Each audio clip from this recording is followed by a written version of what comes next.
Anong response mo usually kapag sinabihan kang describe yourself?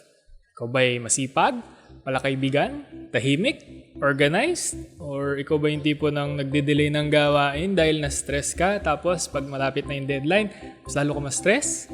So yung mga yan ay tinatawag natin mga self-report description ng ating ugali. Siguro marami sa atin ang alam na natin kung anong ugali natin, and most likely din gusto din natin malaman kung anong ugali ng ibang tao. Kaya naman marami tayong mga ways na nagawa or mga methods na naisip para malaman kung anong personality ng ibang tao or personality mo rin mismo, di ba? Nag-take tayo ng mga online quizzes o kaya naman yung mga random online quizzes na kung saan malalaman mo kung anong klaseng estudyante ka. So yun, ginawa na natin lahat yan. Pero wag ako sa inyo, wag niyo papaniwalaan yung mga yun. Hindi legit yan. Kung di nga legit yun, paano natin malalaman ang ugali ng isang tao? So in other words, paano natin masusukat ang personalidad o pagkatao ng isang tao? So yan ang pag-uusapan natin dito sa video na ito. So, noong unang panahon pa lang ay curious na ang mga tao regarding sa personality nila at personality ng ibang tao. Throughout ages, maraming ways ang nagawa ng mga tao, no? Para lang malaman nila kung ano ang pag-uugali ng bawat isa. So, isa nga dito yung nauna na father of medicine, si Hippocrates. Ang sabi niya, ang ugali ng isang tao ay base kung gaano karami or gaano kakonti yung mga bodily fluids natin sa katawan. So ano ba yung mga bodily fluids na tinutukoy niya? Blood, which is yung dugo, black bile, yellow bile, at syempre, phlegm. No? Phlegm, as in plema, yung plema sa ubo. Ganun daw ma-measure yung personalidad ng isang tao. So throughout the ages, maraming ganyan, and then eventually napunta tayo kay Freud. So Sigmund Freud, Lolo Freud, as you all know, si Sigmund Freud ay isa sa mga pinakasikat na psychologist ng panahon natin. So sabi niya, ang personality ng isang tao ay base sa childhood experiences niya. According sa kanya, may mga certain experiences, no, na parang yun daw ang mag-shape ng personalidad ng isang tao. Siguro, gagawa ko ng video niyan pag may time ako.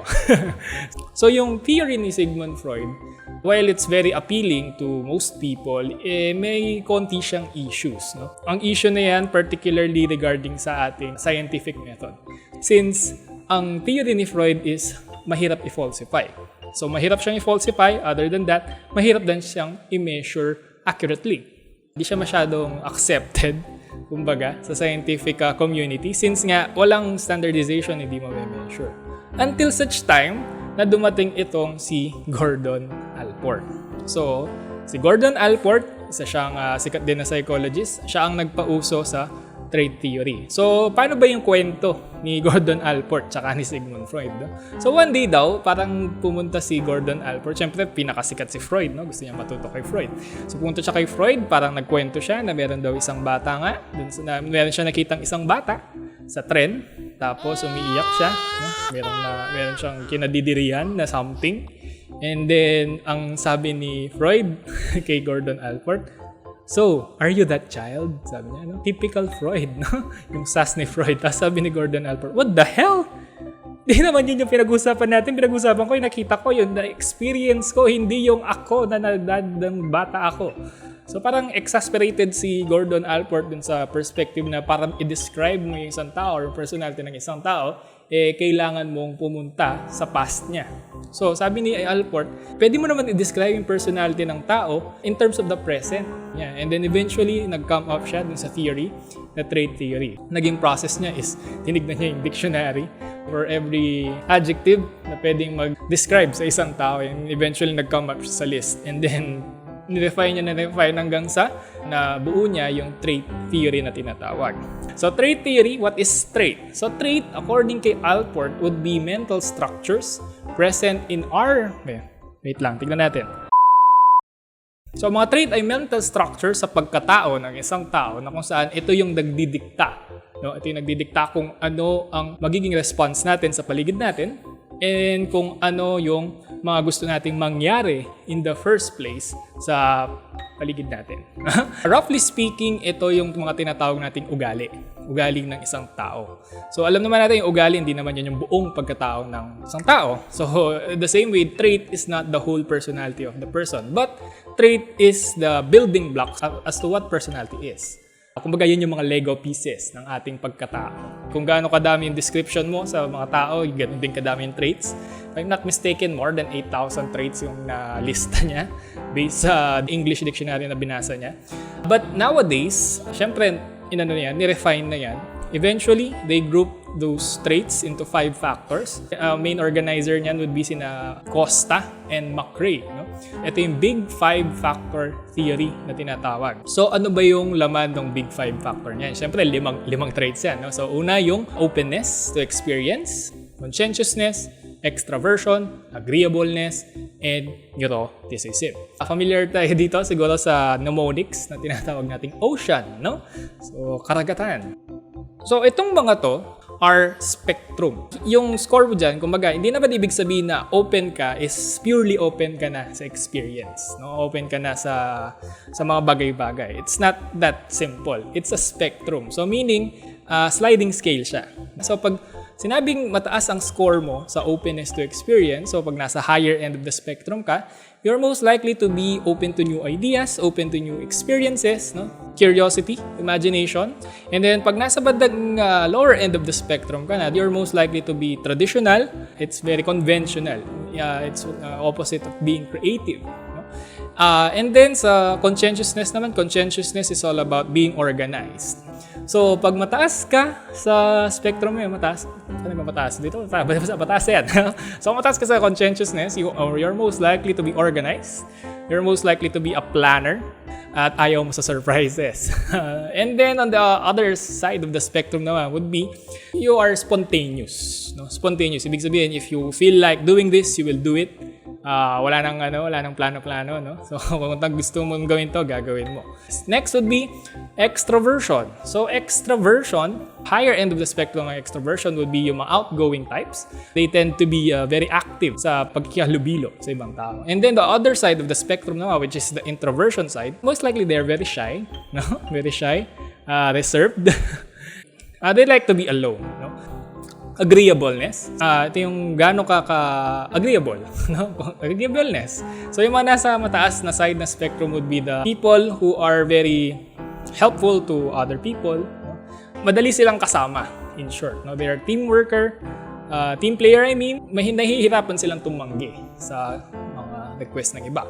And then on the other side of the spectrum naman would be yung mga hindi naman reklamador. They tend to question everything.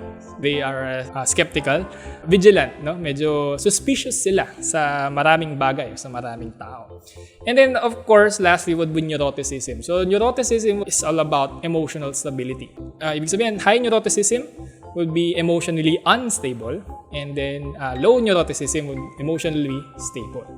Okay, so itong mga to, they are spectrum nga. And they're used to predict the actions or the behavior of a person on average. Ibig sabihin ng on average, hindi naman ibig sabihin na nasa taas ka ng side ng spectrum ng openness would be open ka lagi sa lahat ng idea. Open ka lagi sa lahat ng experiences sa buhay. No, that's not necessarily the case. Meron akong kilala na taas-taas ng openness sa experience, pero ayaw niyang nagtatry ng bagong pagkain or bagong drinks. Pupunta siya sa isang coffee shop, is lagi na lang ang ino-order niya is cafe latte. Maliban na lang kapag sinuggest ng kasama niya na pinagkakatiwalaan niya na masarap tong drink na to, tikman mo. Dun siya lang siya titikim. But in the score na meron siya sa openness to experience is very high. Sino kaya yun? Joke lang. These factors are used to describe or predict the behavior of a person, and one factor na pinakamalakas mag-predict is yung neuroticism. So, yung emotional stability sa magiging behavior ng isang tao. Pag ang mga traits na yan is nagkakaroon na ng pagkakapara-parehas or nagkakaroon na sila ng pattern, then that would become a personality type. No? So, personality type is a pattern of traits, in other words. Example niya nga niyan is yung napag-usapan nga natin kay Hippocrates, yung sanguine personality, melancholic, phlegmatic, and ano pa kasing isa?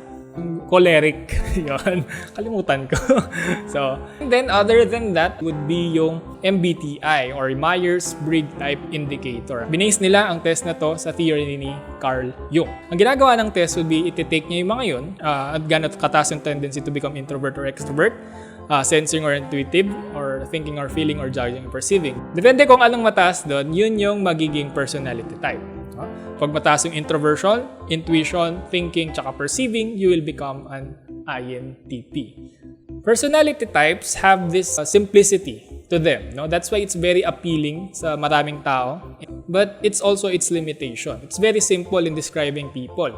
Para kasing nililimitahan niya, no? yung personality ng isang tao. For example, may INTP ako and then meron din nag-take na INTP din siya. Does it mean na parehas kami ng pag-uugali? Does it mean that parehas kami ng way of looking at things? I think not necessarily because everyone is unique. No? Hindi natin pwedeng i-box yung tao dun sa type niya lang kasi meron tayong mga nuances per people. Medyo limiting siya sa factor na yun. That's why yung MBTI, hindi siya ganong ginagamit sa mga clinical setting or sa mga pag-describe sa mga in-depth analysis ng personality ng isang tao. So ano usually yung ginagamit sa field? Ang ginagamit usually would be Big Five na ginawa ni Costa and McGraw. Counterpart niya yung kay Raymond Cattell naman. Kung ayaw mo ng 5, gawin natin 16, sabi ni Raymond Cattell. No? So 16 PF or 16 personality factors. Kung sa mga clinical population naman or yung mga may tendency to have psychological disorder, ang pinaka-classic na ginagamit is yung MMPI or Minnesota Multiphasic Personality Inventory. So, ang MMPI, pinaka-robust, pinaka-comprehensive na personality test. Paano bang hindi magiging comprehensive? 500 plus questions. True or false yung mga sagot doon. Doon mo kasi makikita kung merong psychological symptoms or psychopathological symptoms yung client. No, kung meron ba siyang demoralization, meron ba siyang somatic symptoms, mood disorders, and etc. Meron din mga personality tests na nagme-measure ng mga specific lang. Ang MMPI is very big, ang sakop. Meron din naman mga test na parang isang tuldok lang na personality ang mine-measure. Kunyari, ang Beck Anxiety Inventory, BAI, ang mine-measure nun is anxiety. BDI, depression, symptoms.